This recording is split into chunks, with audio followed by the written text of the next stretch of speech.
ये हवा, ये सुबह। भैया आखिरकार घर आ गए। आज मुझे मैथ्स पढ़ा दोगे ना प्लीज? एलओसी पर स्थिति गंभीर हो रही है। 48 घंटे में मैं जल्दी लौट आऊंगा, वादा है। तुम्हारी टीम रात में निकलेगी। रिज को सुरक्षित करो। हाँ सर।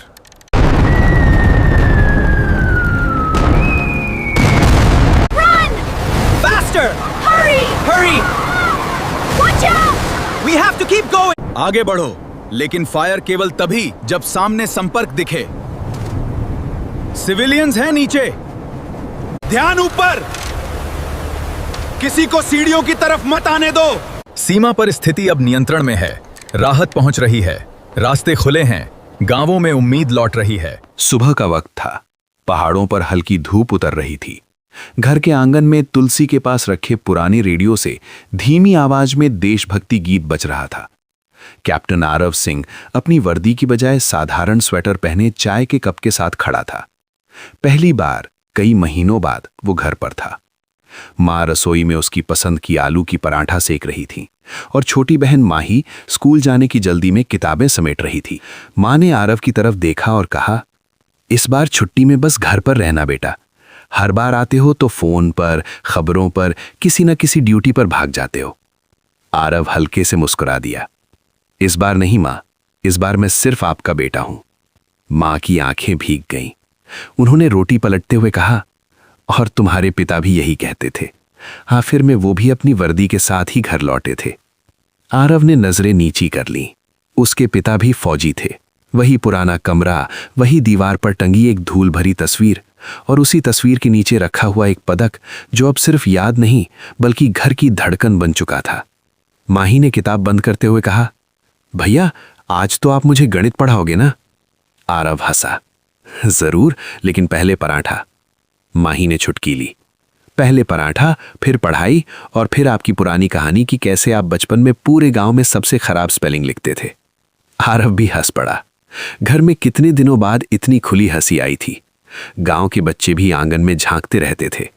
आरव सबके लिए हमेशा नायक था, लेकिन उस सुबह वो सिर्फ एक थका हुआ बेटा था जो माँ की रसोई की खुशबू में अपनी सारी दौड़ भाग भूल जाना चाहता था। दोपहर के करीब गांव के चाय वाले रमेश काका आए। उन्होंने हमेशा की तरह धीमी आवाज में कहा, सुनो बेटा, बॉर्डर की तरफ से खबरें ठीक नहीं हैं। रेडियो पर बोल रहे थे हालात खराब हो सकते हैं। आरव ने अभी कुछ कहा भी नहीं था कि उसका फोन बज उठा। स्क्रीन पर लिखा था यूनिट कमांड। उसने एक पल माँ की तरफ देखा। माँ ने उस नजर को तुरंत पढ़ लिया। वे जानती थी ऐसी कॉल छुट्टी खत्म करने आती है। आरव ने फोन उठाया। सर? दूसरी तरफ आवाज थी, कड़क, छोटी और भारी। कैप्टन सिंह, छुट्टी तुरंत खत्म। सेक्टर में इमरजेंसी है, तुम्हें रिपोर्ट करना होगा अभी। आरव की सांस रुक सी गई। सर, कितनी गंभीर स्थिति है? ज्यादा सवाल मत करो, बस निकलो। फोन कट गया। वो कुछ पल वहीं खड़ा रहा, जैसे उसके पैरों में मिट्टी भर गई हो। मां ने धीरे से पूछा, क्या हुआ? आरव ने मन को कड़ा किया। मां, वापस जाना होगा। अभी? आरव ने सिर हिलाया। मां ने बिना कुछ कहे रसोई में रखे पराठे लपेट दिए। उनकी उंगलियां कांप रही थीं। माही ने अपनी जेब से एक छोटा रुमाल निकाला। उस पर तिरंगा बना था। वो रुमाल उसने स्कूल में किसी प्रतियोगिता के लिए बनाया था। उसने वो रुमाल आरव के बैग में रखते हुए कहा, ये रख लो, जब डर लगे इसे देखना। आरव ने उसकी तरफ देखा। डर नहीं लगेगा? मां ने आरव के हाथ में अपने पति की पुरानी घड़ी रख दी। ये अपने पिता की है। उन्होंने आखिरी बार यही कहा था कि जब तक समय साथ दे, इंसान को अपना काम छोड़ना नहीं चाहिए।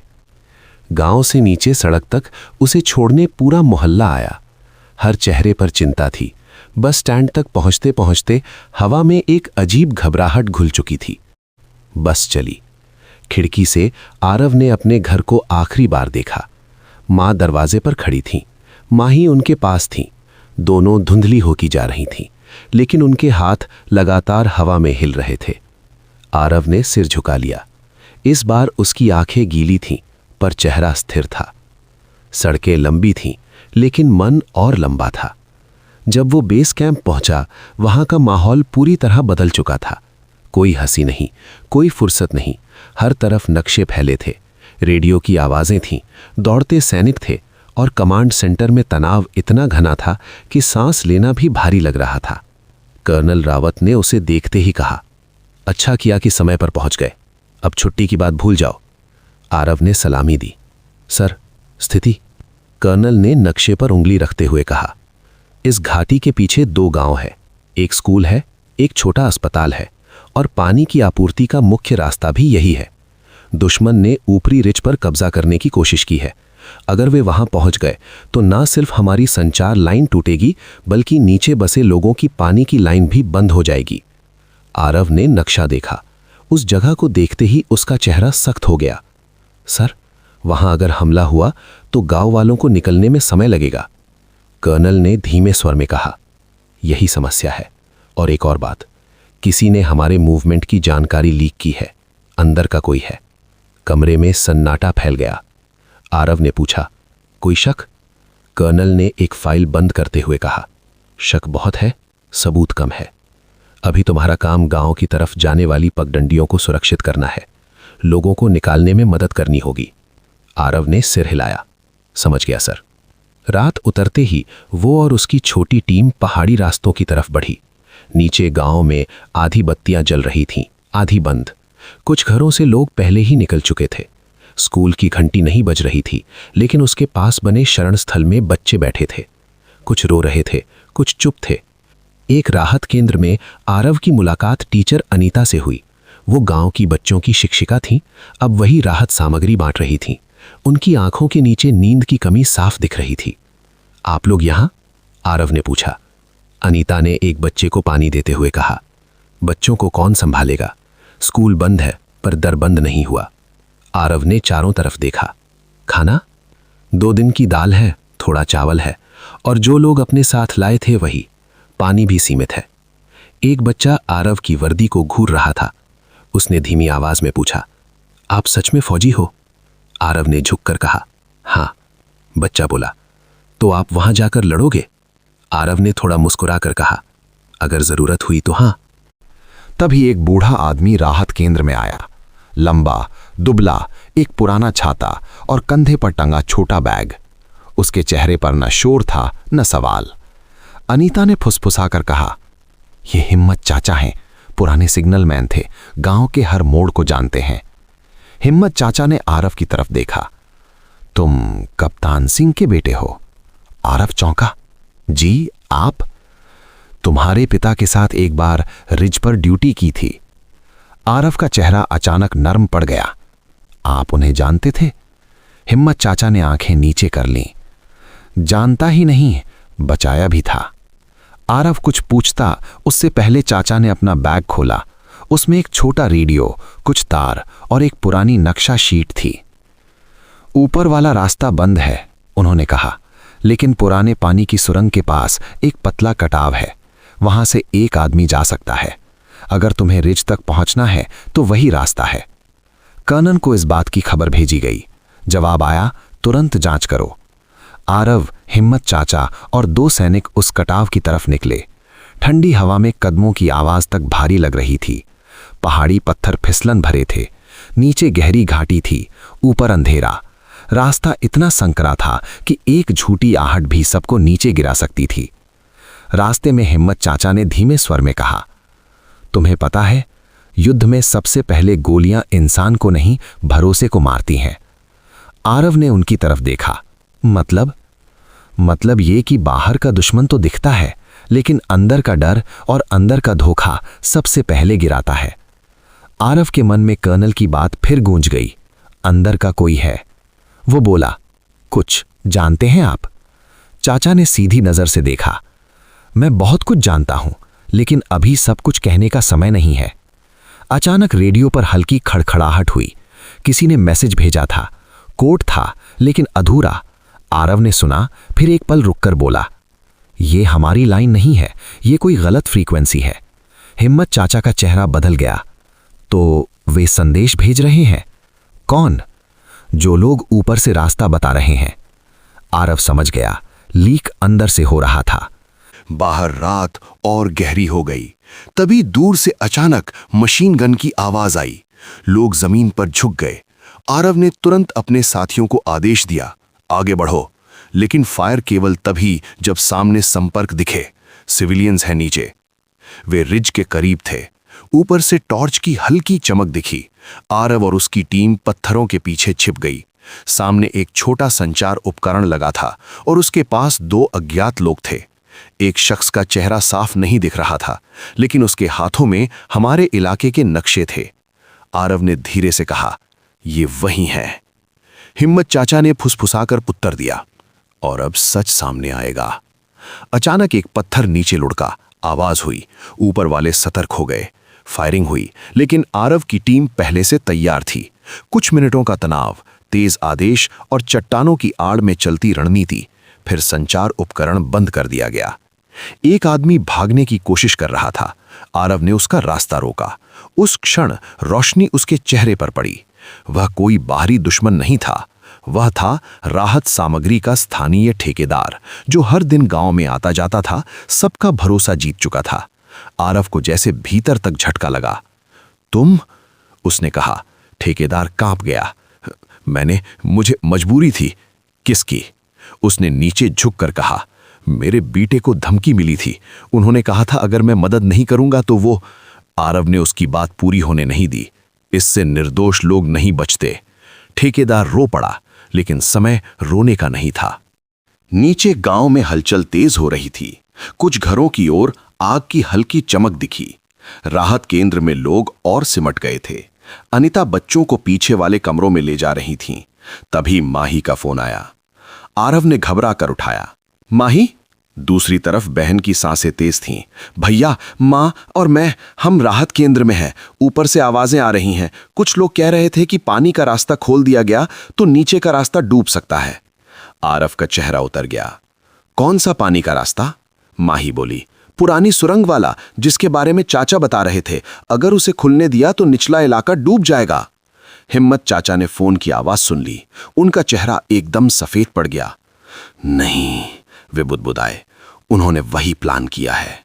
आरव ने चौंक कर पूछा, क्या?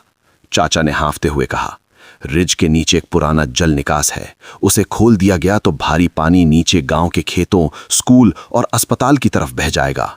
यह हमला सिर्फ गोलियों का नहीं, जिंदगी के रास्तों पर भी है। अब खेल बदल चुका था। आरव ने तुरंत कर्नल को रेडियो पर सूचना दी। जवाब आया, मुख्य पोस्ट पर मदद भेजी जा रही है, लेकिन समय बहुत कम है। आरव ने बिना देर किए नीचे की ओर लौटने का फैसला किया। पीछे से शत्रु की हलचल बढ़ रही थी।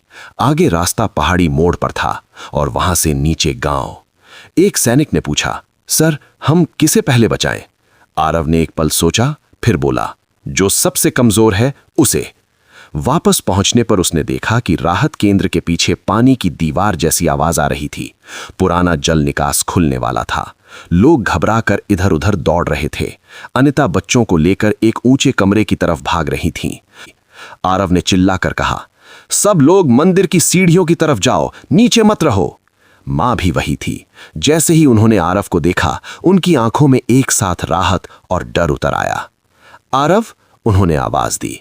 आरव कुछ और कहता, उससे पहले ऊपर से एक धमाका हुआ। दीवार के किनारे मिट्टी गिरने लगी। लोग चीख पड़े। कुछ बच्चे रोने लगे। आरव ने तुरंत 2 सैनिकों के साथ जाकर वॉल्व बंद करने की कोशिश की। यहां सबसे बड़ा तनाव था। अगर वॉल्व नहीं बंद हुआ तो गांव का निचला हिस्सा डूब सकता था। अगर वो खुला रहा तो राहत केंद्र बह सकता था। और अगर ये सब करते हुए दुश्मन ने ऊपर से फिर हमला किया तो सब खत्म हो सकता था। आरव ने हाथों से भारी लोहे का पहिया पकड़ लिया। पानी की धार तेज थी। धातु फिसल रही थी और उसकी सांसें तेज थीं। एक सैनिक ने कहा, सर, ये जाम हो गया है। आरव ने दांत भींच लिए। फिर तोड़ो।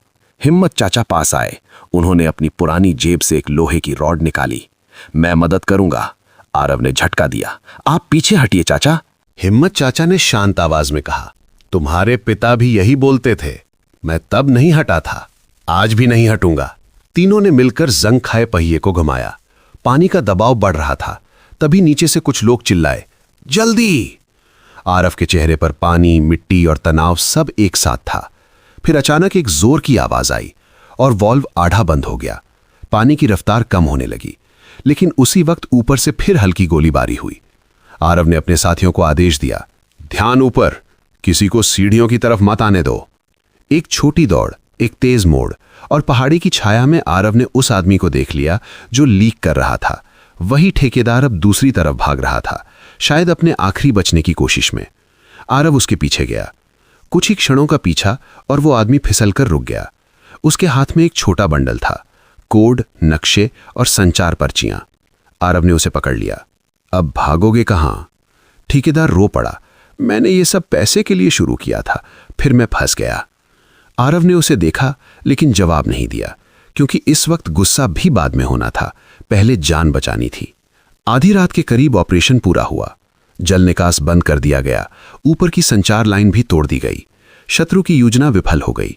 कर्नल रावत ने रेडियो पर कहा, good work captain, relief convoy incoming, hold position. लेकिन आरव की नजर अभी भी नीचे मंदिर की सीढ़ियों पर थी, जहां बच्चे सो रहे थे, महिलाएं चुपचाप बैठी थीं और मां प्रार्थना कर रही थीं। वो उनके पास गया। माही ने उसे देखते ही दौड़कर गले लगा लिया। भैया, आप आ गए। आरव ने धीरे से उसके सिर पर हाथ रखा। मैं कहीं गया ही नहीं था। मां ने उसकी वर्दी पर लगी मिट्टी देखी, फिर उसकी आंखों में झांका। बहुत डर लगा। आरव ने पहली बार खुलकर कहा, मुझे भी मां। मां का चेहरा जैसे कुछ नरम पड़ गया। फिर भी गए? हां। क्यों? आरव ने मंदिर के पीछे, राहत केंद्र के बच्चे और नीचे के गांव की ओर देखा। क्योंकि अगर मैं नहीं जाता तो कोई और जाता, और तब शायद कोई बच्चा, कोई मां, कोई स्कूल, कोई घर बचता नहीं। मां ने उसकी घड़ी वाली कलाई को पकड़ लिया। तुम्हारे पिता ने भी यही कहा था। अगली सुबह सूरज निकला तो दृश्य बदल चुका था। टूटे रास्ते थे, आधी जली हुई लकड़ियां, मिट्टी से सनी दीवारें और राहत केंद्र में बिखरी हुई थकान। लेकिन सबसे बड़ी बात थी, लोग जिंदा थे। कर्नल रावत गांव आए। उन्होंने स्थिति देखी और आरव से कहा, तुमने सिर्फ एक पोस्ट नहीं बचाई, एक पूरा इलाका बचाया है। आरव ने थके हुए स्वर में जवाब दिया, सर, अकेले नहीं।